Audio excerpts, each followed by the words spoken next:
Hello à tous, aujourd'hui on se retrouve dans une nouvelle vidéo comme vous pouvez le voir sur la route car on se rend à un événement très spécial, c'est le salon du cheval à Équitalion. Salon qui va d'ailleurs nous permettre de découvrir plusieurs disciplines. Allez, je vous laisse avec la suite.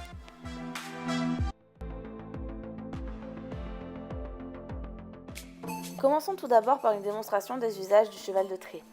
Donc le cheval de trait au XVIIIe siècle n'est pas majoritaire. C'est au XIXe siècle, avec la modernisation de l'agriculture, qu'il va devenir réellement indispensable pour la récolte et la transformation des produits. Dans la France rurale du XIXe siècle, le cheval de trait est réellement omniprésent. De plus, les villes connaissent un fort développement de la traction hippomobile dans la seconde moitié du XIXe siècle, ce qui va permettre à la race du cheval de trait de se stabiliser. Mais avec de nombreuses controverses quant à l'hypophagie, contestée dès son introduction par ailleurs, cela provoque une réorientation des éleveurs vers des races de chevaux plus typées sport. Cependant aujourd'hui, pour tenter de contrer au déclin du cheval de sport lourd, de nouveaux usages sont expérimentés, comme le ramassage scolaire ou la collecte d'ordures. Et lors d'événements comme celui d'Équitalion, il y a des démonstrations des multiples utilisations possibles du cheval de trait. On peut l'utiliser par exemple pour l'agriculture, pour le transport, pour assister le remorquage de véhicules ou tout simplement dans une utilisation d'équitation de loisirs.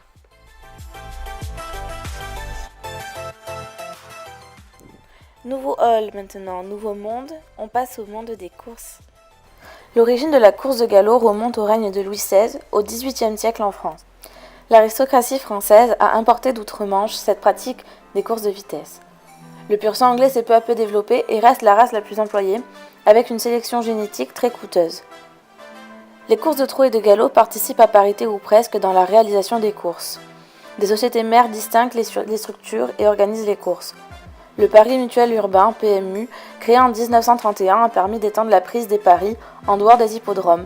Cela a permis l'essor de ces disciplines, mais récemment l'ouverture des paris en ligne à la concurrence étrangère risque d'entraîner des modifications dans l'organisation et la rémunération des sociétés mères.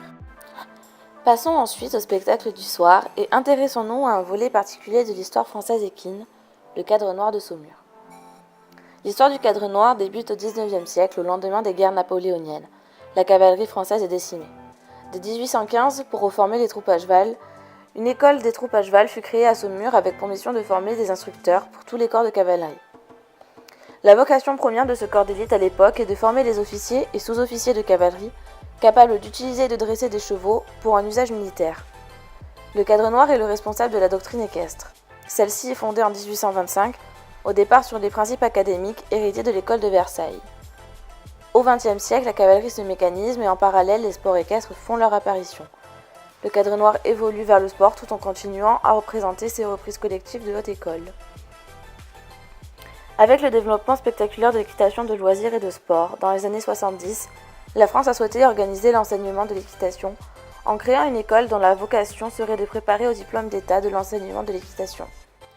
C'est ainsi que dès 1972, le cadre noir passe du statut militaire au statut civil.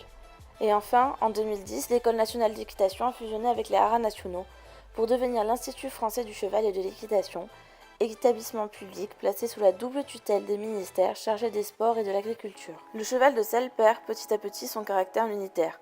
La guerre de 1870 sonne le glas de son hégémonie, entérinée lors de la Grande Guerre. Les activités sportives prennent le relais au tournant du XXe siècle. Depuis 1962, il ne reste que la garde républicaine dans une fonction essentiellement d'apparat et une section sportive dans l'armée.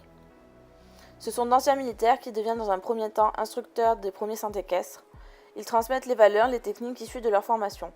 Les disciplines enseignées sont essentiellement le saut d'obstacle, mais aussi le concours complet et le dressage. Aujourd'hui, l'enseignement de l'École nationale d'équitation est toujours l'héritière de ce passé militaire. Le nombre de cavaliers civils est tout d'abord restreint. Il se limite à quelques 30 000 licenciés après la Seconde Guerre mondiale, pour s'élever en 2010 à plus de 600 000 licenciés. C'est donc la troisième fédération sportive française. Les cavaliers se recrutent aujourd'hui dans tous les milieux sociaux, mais surtout dans les classes moyennes. Avec cet essor, les disciplines se multiplient. Le succès est croissant pour les sports équestres. Les épreuves d'équitation sont introduites pour la première fois aux Jeux Olympiques en 1900. Elles comptent au départ 3 disciplines, le saut d'obstacle, le dressage et le concours complet. Aujourd'hui, elle en compte 8, le saut d'obstacle, le dressage, le concours complet, l'attelage, l'endurance, la voltige, le reining et la para-équitation. Des disciplines naissent et c'est un monde croissant. Le salon permet de voir plusieurs de ces disciplines, comme l'équitation de travail, qu'elle soit Camargue, traditionnelle ou western, comme le travail à pied avec de l'équifile ou bien du spectacle équestre, de la voltige, de l'attelage, et ces disciplines n'ont pas fini d'évoluer. Dans une prochaine vidéo, je pense aborder le thème du spectacle équestre, et donc nous verrons ses origines et nous parlerons notamment du cirque, ainsi que forcément de ses controverses. Je vous dis à bientôt pour une nouvelle vidéo.